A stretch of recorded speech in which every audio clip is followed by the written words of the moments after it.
এবং গণঅভ্যুত্থানের রণক্ষেত্র এই গাজীপুর।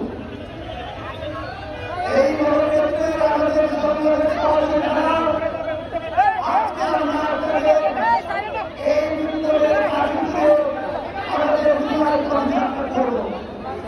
পাঁচটায় রাজবাড়িঘাট সংলগ্ন রাস্তায় আমাদের বিজয় পদযাত্রা এখন বিজয় পথে দেওয়া হবে।